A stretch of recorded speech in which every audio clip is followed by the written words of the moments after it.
ایصال ثواب کے معاملے میں میرا بالکل کیٹاگوریکل ایک اوپینین ہے. لاکھوں لوگوں نے یوٹیوب پہ میری ویڈیو دیکھی ہے, مسئلہ نمبر 74. آپ ایصال ثواب لکھیں یوٹیوب پہ, ٹاپ آف لسٹ میری وہ ویڈیو کھل جائے گی, اس میں میں نے ساری چیزیں بتائی ہیں. 11ویں ہو, میلاد ہو, محرم کی نیاز ہو, یا آپ کی یہ رجب کے کنڈے ہوں, ان ساروں کے بارے میں کہ یہ سب کی سب ایکٹیویٹیز دین میں خود سے داخل کی گئی ہیں. ہم ان کو کفر و شرک والا معاملہ نہیں کہتے, لیکن بدعات تو ہیں. اب رہ گیا مسئلہ کہ اس طرح کی ایکٹیویٹیز میں جو کھانا ہے وہ حلال ہے یا حرام ہے. کہ کھانے کو حرام کہنے کے لیے یہ چیز ضروری ہے کہ آپ پہلے اس کی حرمت ثابت کریں. اس میں دو طریقے ہیں, یا تو وہ چیز جو پکائی جا رہی ہے وہ حرام ہو, کوئی خنزیر بنا دیتا ہے تو حرام ہے, یا چیز تو پاک تھی لیکن اس کے ذبح کے وقت زبر کے ساتھ غیر اللہ کا نام لیا گیا تو وہ پھر بھی حرام ہو جائے گی. تیسرا مسئلہ ہے تقرب والا. تقرب میں اب دو طرح کے آپشن ہیں. ایک تقرب یہ ہے کہ کوئی شخص یہ کہتا ہے کہ میں فلاں بزرگ کے ایصال ثواب کے لیے کر رہا ہوں, حضرت حسین علیہ السلام کو ثواب پہنچ جائے, ایک میری طرف سے ہدیہ. تو اس کے معاملے میں بھی ایسا کوئی سختی والا معاملہ نہیں ہے. لیکن اگر کوئی تقرب یہ کر رہا ہے کہ یہ ایصال ثواب ان کو پہنچے اور وہ میرے مشکل کشا ہے اور اس کے بدلے میں یہ میری مصیبت حل کر دیں گے, تو وہ تو نیاز کے بغیر ہی عقیدہ شرکی ہے. نیاز تو سائڈ پہ رہ گئی, عقیدہ ہی غلط ہے. بالکل ٹھیک ہے نا. تو ہمارا تو موقف یہ ہے کہ ہمارے پاس کوئی اس طرح کی کھانے پینے کی چیز لے آتا ہے, ہم اس سے پہلے پوچھتے ہیں کس کے نام کی ہے.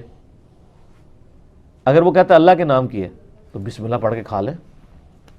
اگر وہ کہتا ہے یہ فلاں بزرگ کی ہے تو اسے پوچھے یہ بزرگ کے نام سے مراد آپ کیا لے رہے ہیں, کیا ان کی رضا کی خاطر ہے, ان کے نام کا ذبیح ہے؟ تو سر یہ کوئی بھی نہیں آپ کو کہے گا. کوئی جاہل کہہ دے تو کہہ دے, وہ کہے گا نہیں اللہ کا نام دیا ثواب پہنچانا ہے انہوں نے. اچھا جی, پھر زیادہ وہم نکالنا ہے تو آپ پوچھ لیں کہ ثواب پہنچا کے کڈنا کہ جے وچوں جے تسی واقعی کھانا نہیں کھانا تے, جے کھانا کھانا تے اتنے تک ہی سوال رکھو, زیادہ غلوف نہ کریں آپ کیونکہ غلوف کریں گے نا تو معاملات بگڑیں گے. اور یہ میں آپ کو اپنی طرف سے نہیں بتا رہا, صحیح بخاری میں سیدہ عائشہ نے نبی علیہ السلام سے پوچھا, یا رسول اللہ علیہ وسلم یہ کچھ نیو مسلم ہے, ہمیں نہیں پتا انہوں نے ذبیحہ صحیح کیا ہوا یا نہیں کیا, تو یہ جب کوئی اس طرح کی گفٹ لے کے آتے ہیں ہم کیا کریں؟ آپ نے بسم اللہ پڑھ کے کھا لیا کرو. اللہ اکبر. اللہ آپ نے کہا کہ بلاؤ, آپ یہ بھی کہہ سکتے تھے حلف دلواؤ, یہ وہ وہم نکالا کہ مسلمان کا ذبیحہ ہے نا تو حسن ظن رکھو, زیادہ نٹی گریٹی میں نہ پڑھو. سبحان اللہ. ٹھیک ہے نا. مسلمان کا ذبیحہ ہے نا اس کے اوپر آپ کو وہم نہیں کرنا چاہیے اگر وہ مسلمان ہے.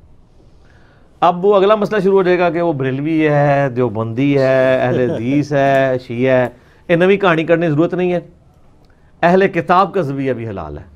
تو اگر آپ ایک دوسرے کو مسلمان ماننے کے لیے تیار نہیں, چلو اہل کتاب ہی مان لو.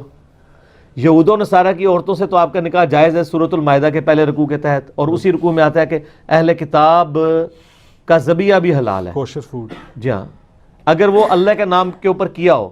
تو اگر یہود و نصارہ کا اللہ کے نام کا ذبیحہ حلال ہے تو جو آپ کے اپنے اہل کتاب ہیں قرآن کے فائنل ٹیسٹمنٹ کے ماننے والے, وہ تو old testament new testament tempered form میں مان رہے ہیں, اور وہ اتنے ظالم ہیں کہ نبی علیہ السلام کو وہ دجال سمجھتے ہیں. نعوذ باللہ. ظاہر پیغمبر نہیں مان رہے, تو جب آپ کسی کو پیغمبر نہیں مان رہے, جس طرح ہم غلام احمد قادیانی کو پیغمبر نہیں مانتے, تو کیا سمجھتے ہیں؟ دجال کے اس نے دجل کیا ہے, جھوٹ بولا ہے.